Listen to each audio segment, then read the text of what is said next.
بص يا صاحبي، الحكاية اللي جاية دي مش حكاية سياسة عادية، دي رواية حقيقية عن حرب صامتة بتتخاض في أدغال ميانمار بين تنين صيني بيحاول يطلع للنور ونسر أمريكي مش عايز يسيبه يتنفس.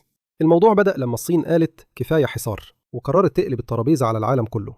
من بعيد كده باين إن ميانمار مجرد بلد صغير في آسيا، بس في الحقيقة دي البوابة السحرية اللي هتحدد مصير الصين، يا تطلع بيها للعالم يا تغرق في الطين للأبد. الصين حالياً زي لاعب شطرنج محشور في ركن الرقعة، كل ما يتحرك أمريكا تقفله الطريق.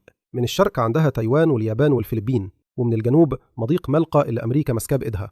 فبدأت تبص ناحية الغرب، ناحية ميانمار، وقالت أهي دي فرصتي.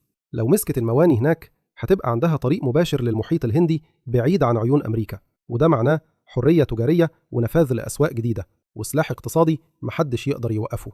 بس اللعبة اتشقلبت لما ميانمار ولعت من جوه حرب أهلية بين الجيش و20 فصيل مسلح، وكل طرف ليه حكاية وسلاح وداعم. الصين ما اختارتش طرف، لا، دعمت الكل، عايزة تضمن إن الكلمة الأخيرة دايما تكون كلمتها. بس دلوقتي الميليشيات كبرت وبقت بتتمرد حتى على الصين نفسها، والوضع خرج عن السيطرة. الغرب بقى واقف مستني اللحظة المناسبة. أمريكا شايفة إن لو ميانمار استقلت أقاليمها الساحلية يبقى المواني دي ممكن تبقى فيتنام جديدة بس ضد الصين.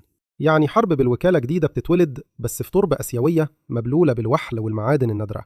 المعركة دي مش دبابات وصواريخ، دي حرب عقول جغرافية وتكنولوجيا. بين تنين بيحلم بكاليفورنيا جديدة على خليج البنغال، ونسر بيحاول يقطع جناحه قبل ما يطير.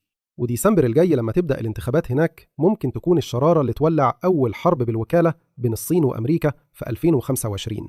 اللعبة بدأت، واللي هيكسب فيها مش اللي معاها سلاح أكتر، اللي هيكسب هو اللي يعرف يتنفس بحرية قبل التاني.